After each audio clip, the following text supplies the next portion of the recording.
firstly, most of them are very poor at showing images at full res. They're very poor at playing video. Some of them can't do much at all in that respect.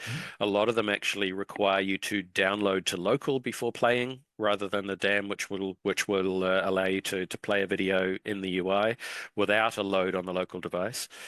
Um, but I would say the biggest difference for me is that those file sharings are all about kind of democratization of documents, right? It's all about saying anybody can upload, anybody can download, anybody can edit. There's not an overall governance around it.